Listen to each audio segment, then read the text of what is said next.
Pessoal, nesse vídeo falaremos de condicionamento reflexo.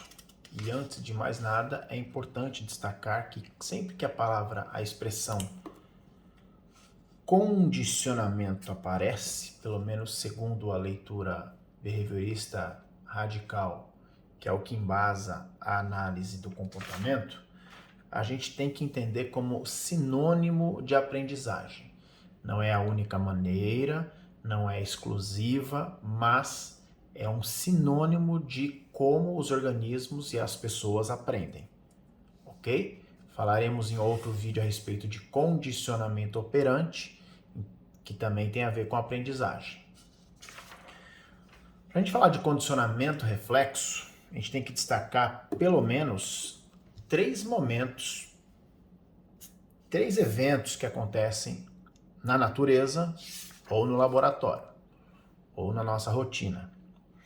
Primeiro, eu tenho que estar diante de uma relação reflexa. Vamos lembrar o que é uma relação reflexa.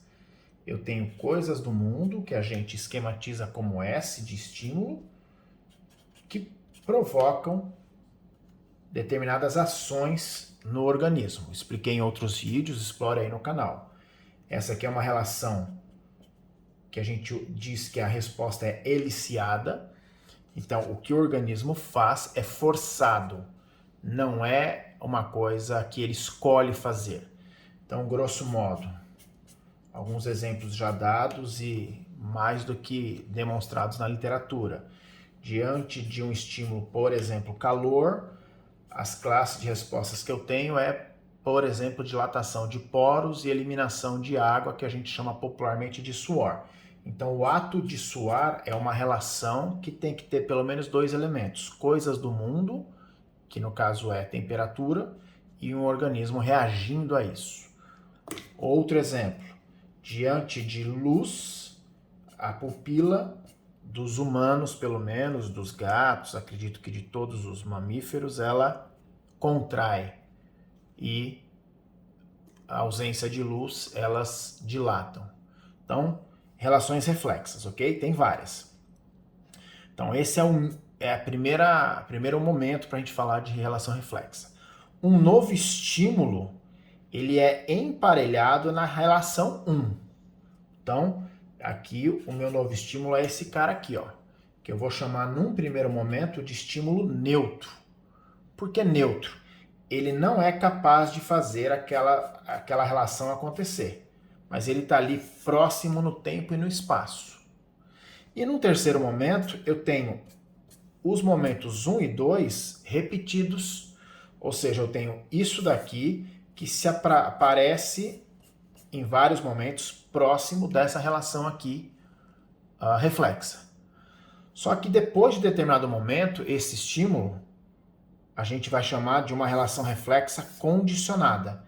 Ele não é mais chamado de neutro e agora ele é chamado de estímulo condicionado. Eu esqueci de dizer, mas está em tempo de corrigir ainda, que isso aqui é um estímulo incondicionado que promove uma resposta incondicionada. Então, se a gente pudesse passar limpo tudo isso que eu acabei de falar, nós temos isso aqui, olha. Num primeiro momento, uma relação reflexa de um estímulo incondicionado que vai promover uma resposta incondicionada, do tipo luz, contração de pupila, ou você pegar num outro exemplo que eu dei num outro vídeo, coisa azeda na boca e promoção de saliva, etc. Aí se eu coloco um novo estímulo aqui na relação, ele num primeiro momento é neutro. Se a gente repetir esta relação aqui, ó, estímulo neutro emparelhado com estímulo incondicionado que promove a resposta incondicionada. Se isso aqui se repetir por X vezes, e aí depende do tipo de estímulo da resposta, eventualmente você tem situações que basta uma situação dessa, mas, enfim, depende do tipo de coisa que está sendo emparelhada. Emparelhar significa colocar um estímulo próximo do outro, no tempo e no espaço. Se isso se repetir, nós vamos ter num outro momento, esse estímulo aqui sai de cena, essa relação que acontecia diante de um estímulo incondicionado, uma resposta incondicionada, agora eu digo que isso aqui é um estímulo condicionado que promove uma resposta condicionada. E nós temos uma nova relação. Essa aqui saiu de cena. Isso aqui é a nova relação.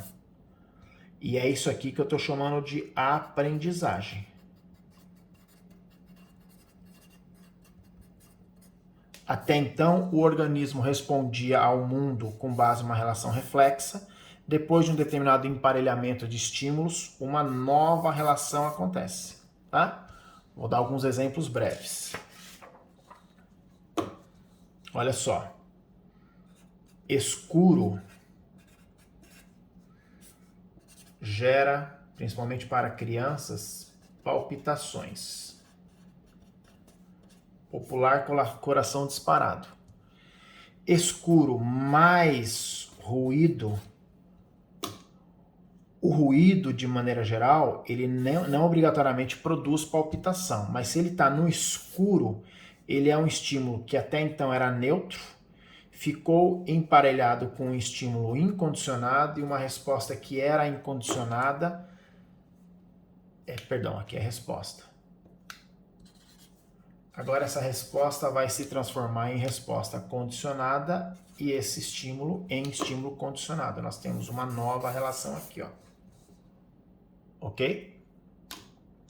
Vou dar um caso mais grave aqui, muito triste, mas enfim, está na base de muita ansiedade, de muito problema do tipo estresse pós-traumático e coisas parecidas. A pessoa está andando e cruzando uma esquina na qual ela sofre uma tentativa de assalto. E tudo acontece muito rapidamente. Isso faz uma descarga hormonal de vários tipos. Eu vou destacar aqui a adrenalina. Ok? Veja, ninguém tem descarga hormonal diante de uma esquina, mas tem descarga hormonal diante de tentativa de assalto. Na hora que a pessoa se sente ameaçada, ela sente coisas no corpo. Ok? Então, essa combinação aqui faz com que essa relação se torne nova. Por que nova? Num futuro, essa pessoa não está sendo assaltada, mas diante da mesma esquina onde num passado ela foi ameaçada, empurrada, alguém colocou uma arma nela, essa pessoa teve um susto. Ela, só a esquina já faz, já elicia as respostas que aqui eu estou chamando de descarga hormonal. Então por que isso aqui está na base de muitos problemas? Isso que eu falo, a própria relação de comportamento, de condicionamento respondente. Porque falar de condicionamento respondente é falar de reflexo, e falar de reflexo é falar daquilo para o que o organismo está preparado e vem junto com o organismo. Agora, na hora que a gente repete determinadas situações, novos estímulos promovem respostas parecidas com as respostas antigas. Então, uma pessoa nem sempre está preparada para um assalto. E aí, a depender da vivência que ela tem depois, cada vez que ela passa por aquela esquina com determinadas características da esquina, isso gera o sofrimento. E isso fica se repetindo. E aí, raramente, ela consegue se livrar disso sozinha, é a hora que ela precisa procurar ajuda. Nem sempre a pessoa tem claro que a relação começou, por exemplo, numa tentativa de assalto. Ou ela até consegue descrever que foi a partir daquele dia que ela começou a sentir certos problemas, certos tipos de medo e etc. Tá? Aí aqui tem toda uma cadeia de emparelhamento de novos estímulos que podem ser emparelhados, mas aí já cabe uma discussão maior para não deixar o vídeo tão extenso.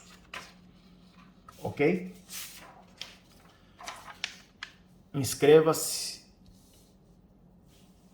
mande e-mail, dê likes nesse canal, dê uma passeada lá no Instagram na minha página.